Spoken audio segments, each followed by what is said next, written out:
come to the time where we're going to have our speaker for the night, Chantal Yoni Hales. So give her a warm welcome.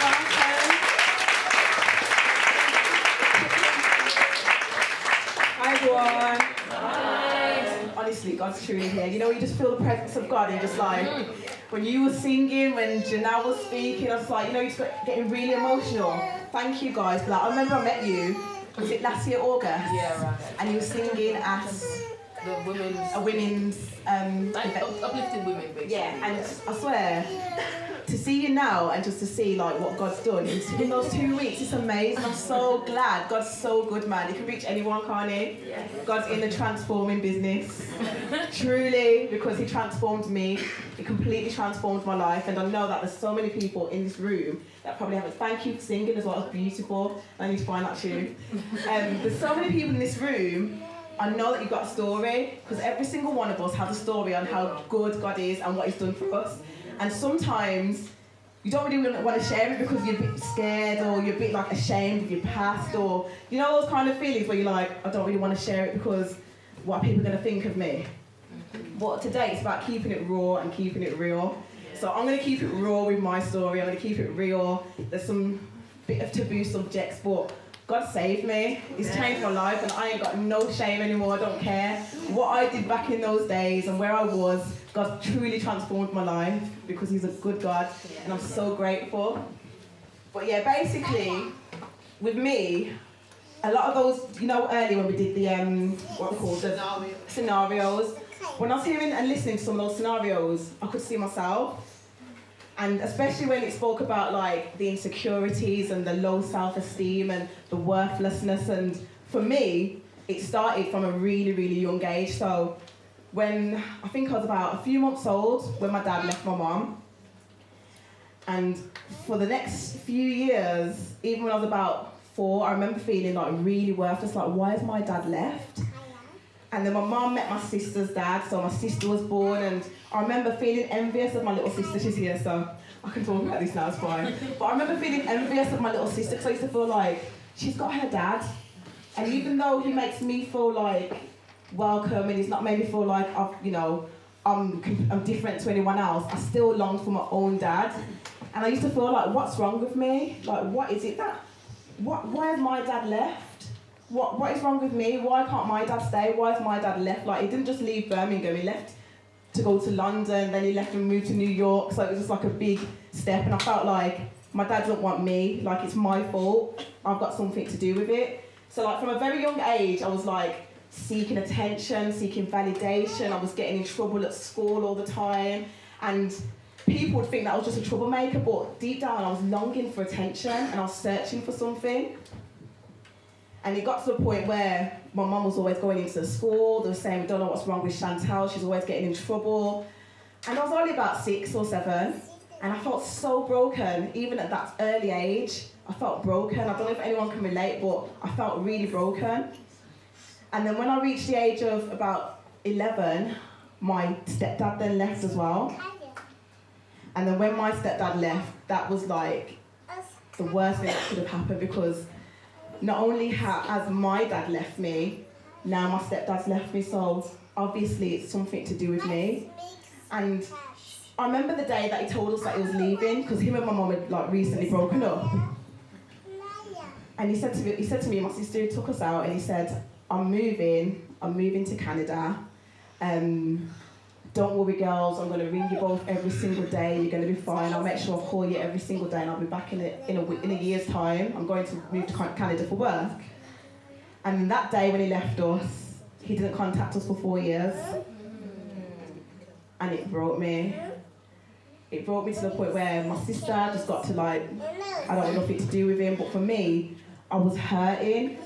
And I just felt like, clearly there's something wrong with me, like these dads have left, it's nothing to do with my mum or my sister, it's obviously to me, there's something that I've done that's making these men leave. And I started having like, my insecurities were bad anyway, but at this point it was like worse. I was like, I started to feel like I don't want to live anymore. Then I met a guy, I was 14 years of age, and I got to the thought that if I give myself to this guy, maybe he'll stay with me. And I gave myself to him at the age of 14. And that got into a vicious cycle of guys just using me to the point where I would give my body to anybody that would have me because I felt that my validation and my worth came from men. And I was searching and I was searching and I was searching. But the more I gave myself to guys, the more that they would look at me, and I had a really bad name from the age of 14. And it got to the point where all these guys in Birmingham, everyone knew who Chantal was, everyone knew, you know, this girl, she's easy. If you want to get a number, you can get a number, you can get her into bed. And it was true, because that's who I was at that time, because I was searching for love and attention. And I was searching for, like, my father in guys. So it was a male voice. So even if it was just for a night, even if I was just giving my body to someone for the night, for me that was attention for a night. Does anyone understand what I'm saying? Like, it was attention, like I needed that. And it wasn't good. I got into all sorts of mess with guys and girls and all these different things. I started suffering with panic attacks and I felt like I was losing my mind. And I remember, I didn't know God at this point, just so everyone knows. I didn't grow up in a Christian household. And I remember there was one day, I was doing my exams, and I remember I was walking home from school, and I was with my friend. I was 16, just doing my GCSEs. And I remember my best friend said to me, she said, "Shan, let's swap jackets, because I prefer yours than mine." And I remember, I was like, yeah, let's swap jackets. You know, you're 16, like, let's swap coats. My jacket was like this thin, and she had a denim jacket on, so we swapped. And about half an hour later, I ended up in an argument with another girl from my school who I thought was my friend. And then her sister and another girl started to attack me. The girl went into our house, and she came out with a knife that was this long, and it was this thick. It was a long bread knife. And she stabbed me in my back. And then when I got to the hospital, the doctors said that the coat that I was wearing saved my life. I know that was a covering. God was with me. Because even though I didn't acknowledge him, he acknowledged me. And even though people saw me in my mess, he saw where I would be today. Never ever write someone off. I just thought I'd say that. Don't write people off, because you don't know that the person that you're writing off could be the next prophet, could be the next teacher, could be the next person that pulls you out of your mess. God was with me, but I wasn't aware that God was with me. I just thought, okay, I'm not dead. I was in hospital for one night, and you hear about people getting stabbed now in their leg and dying, and God kept me, and I know why he kept me now, but at that point I didn't know why he kept me, and I didn't really acknowledge him still. So I continued in my mess. I continued meeting up with boys. I was getting bullied by a bunch of girls from another school. A week after I got stabbed, I was at a christening, and these girls rushed the car that I was in. I had the dressing on my back, and these girls were attacking me, coming in from all directions of the car, trying to get me out. Like, it was literally a really bad time. And I used to think to myself, I don't want to live. Like, why am I here? Like, what is the point? What is the point in me being alive? Guys are using me. Girls are attacking me. I'm suffering panic attacks. I just thought, I don't want to be here. And I used to say to God, like, I don't want to live. I hate myself. Like, look at me. I'm a mess. I'm horrible. I'm ugly. No one wants to stay with me. And I just did not want to live. But God still kept me. And then there was a point where I was still doing the same things, and I was still going in the same mess, and I ended up getting pregnant the first time I slept with my daughter's dad. Sorry, children. Sorry. And I had my daughter, and he was abusive, so I was going through domestic violence. He was telling me that I was worthless, and I already knew I was worthless or felt worthless, so it's like the more that he said you're worthless, it's like the more that I believed it, because who knows that if someone says something good about you, it's hard to believe, but the minute someone says one bad thing, you believe it. And I already felt like that, and he used to physically abuse me, emotionally abuse me, every area of abuse that you can get. I was getting that abuse from my daughter's dad, but I didn't know any better, because I didn't know what it was to have a father or a positive male role model in my life. So for me, that was normal, getting beaten up every week and hiding my bruises from my mum, and, you know, just being ashamed of what was happening to me and thinking it's my fault. I didn't think that life was supposed to be any different. I thought that was normal. But every night I'd still cry on my pillow and I'd still pray, you know. I didn't grow up with God, but I'd always pray to him, just say, Lord, why am I going through this? Why am I going through this? And then one day my daughter's dad got arrested and he went to jail for some crime that he committed. And I remember at this point, I had a friend that I've met and she said to me, she's like, Shan, you know, you've got a baby, why don't you, and you need some money, why don't you get into lap dancing? So I was like, okay, well, I can get money and I can get attention from men. And you know, I crave attention, I need attention, like to thrive, I need attention to live. That's how it felt. So I was like, right, I'm gonna get into lap dancing, I'm gonna make money. So I got into lap dancing and it was horrible. And you know, people portray it as this beautiful, glamorous thing where you're making money and all these things, but the amount of like drug use and prostitution and things that I saw in that scene, it was horrible. But I couldn't get out because I felt that there's nothing else going for me. If I get out of this, if I start giving myself to men, or if I start performing, I've got nothing going for me. And my daughter's dad's told me that anyway, so it's true. So that's what kept me there for 4 years. And I remember during this time, you know, just before I got into it actually, I remember saying one day, I'm going to write a book about my life. I have to, there's got to be a reason why I'm going through all of this. I've got to write a book. Didn't know that I was going to glorify God or honour God or anything. I was like, I'm going to write a book. But yeah, I remember about a year before I stopped dancing, and I came home from the strip club. This was one of the nights that I weren't going to meet some guy. So I came home from the strip club, went home, and I remember putting on the radio, and who knows about UCB, you know, the word for today? So I found UCB, it was on a TV station, it was UCB Gospel. And I was hearing these words about this man called Jesus and this God that wants to be a father to the fatherless and a God that's died for me and that loves me. And I was thinking, who is this Jesus? Like, I want to know who this God is. And I truly know that God was sowing a seed into my life, because within the year, it got to the point where I started going off what I was doing. I started going off dancing. And there'd be times where I had no money and I'd be like, I'm not going in, I don't want to. But I didn't know that God was doing an inward work in me. And then I miss out, guys, because I've got short time, I'm missing out loads of things. There's loads more to my story, but I have got my books as well, so if you want. Plugging my book as well at the same time. I'm joking. No, but I have to, because obviously I can't, my story's deep. But I remember the day I was in the strip club. I remember the date and everything. It was the 29th of March 2008. And I remember being in the club and I had this overwhelming desire to go to church the next day. And I didn't know what it was. I was thinking, I need to go to church. No one had invited me. No one had said, Shan, let's go to church. Or, Shan, you need to go to church. I know a lot of people were thinking that I need to go to church, but no one said it.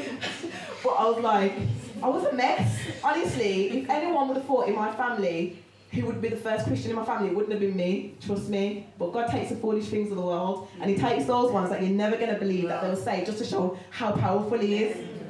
I was in the club, and I remember making loads of money as well. And I remember saying, I need to go to church, I don't know why, I need to go to church tomorrow. So I went to the boss, and I was like, I really need to go. He was like, why do you want to go? I was like, I don't know, I have to go to church tomorrow. And he started laughing. He said, if you walked into a church, you'd set on fire. Oh. No, but you know what? He was speaking prophetically, because I am on fire for God. Amen. So he was speaking, but he didn't even realise what he was speaking. So I'm on fire, he's right. So I was like, I don't care, I need to go. And he was like, okay then. I walked out of that club, I went home, got changed, and I went to church, and I gave my life to Jesus. The minute I gave my life to Jesus, I'm not going to lie. You know when someone says, you want to say the sinner's prayer and repent and ask Jesus into your heart? I started saying these words and I burst out crying. But it weren't just like any cry. It was like, you know the one where you're like, you can't even speak. I couldn't even say the prayer properly because I was crying so much. And I physically felt a weight lift off my shoulders. And that's not cliche either. I actually felt something lift off my shoulders. I felt something physically lift off my shoulders.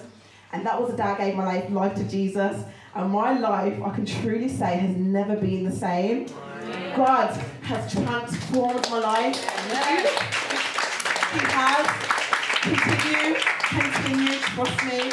Honestly, when I first got saved, I didn't think that God would be able to transform my life. I believed that he loved me, but I didn't think he'd be able to do anything about my life, because to me, my life was a mess. You know, I was so deep in sin. There was no way that, I don't think that, you know, God can transform my life. I used to look at people and think, oh, he's transforming theirs, but didn't think he could transform mine.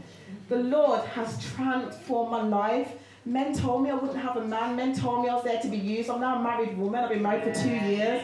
Praise the Lord. God is good.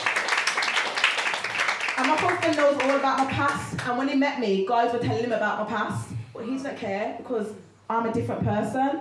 And you know, it's like the things that God has done in these 10 years, 11 years now, I can't even explain. The Lord, do you remember when I said about UCB? Last year, UCB contacted me because I heard my story at an event that I was sharing at, and they asked me to be one of their ambassadors. So I was one of the first, there's 3 ambassadors, and I'm one of them. So basically, people will contact UCB through my story and ask me to share at their churches or events. I'm literally going all over the UK this year, and it's only been a few, 8 months, and God just completely changed my life. When I got saved, the Lord said, write your book. I started writing my book. My book was published Valentine's Day last year. The book has opened so many doors. So many people have testified on how their lives have changed, how they've been delivered, how God has really spoke to them through the book, and how they've come to know the Lord, and they realise that if God can change me, they can be changed too. God's just been doing some amazing things. Satan is on my back. Don't think he's not on my back. He's constantly trying to kill me. And I'm not going to lie, like what I said, I got stabbed when I was younger. When 2 years ago, I was running for my life, my family, in the Barcelona terrorist attack. We literally just crossed over the road when the van came down. The amount of things that Satan is trying, but I've got God, like what's he trying? You know, does he know the power of God? Like, of course he does. Don't try and mess with me, because my father's a king. Don't try it. Honestly, like, I just want to say, guys, like, don't ever feel that where you are, you're too far for God, because he reached into the deepest, darkest part of the pit for me, and he can reach anywhere for anybody, because he loves us.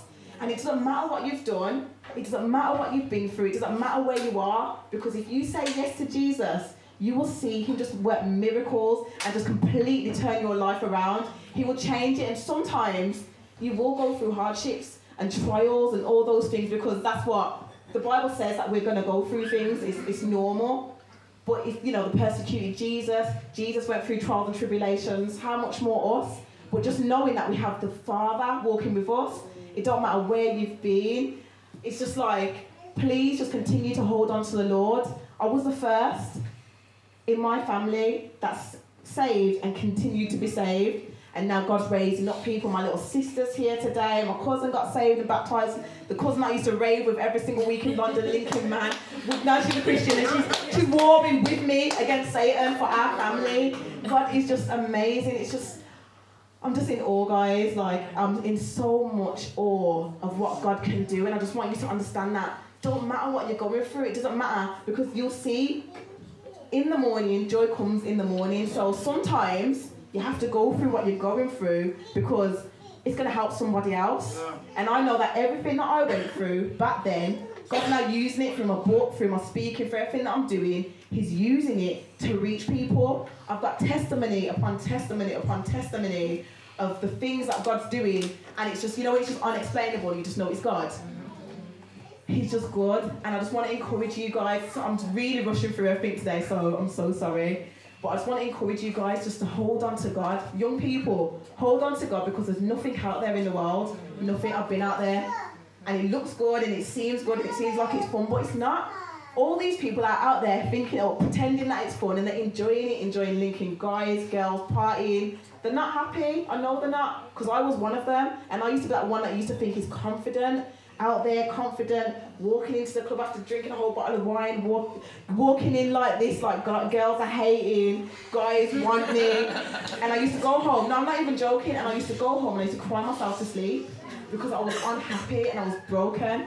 God restored my relationship with my dad. Amen. Do you know, honestly, me and my dad now, I was in New York the other day, we're like besties.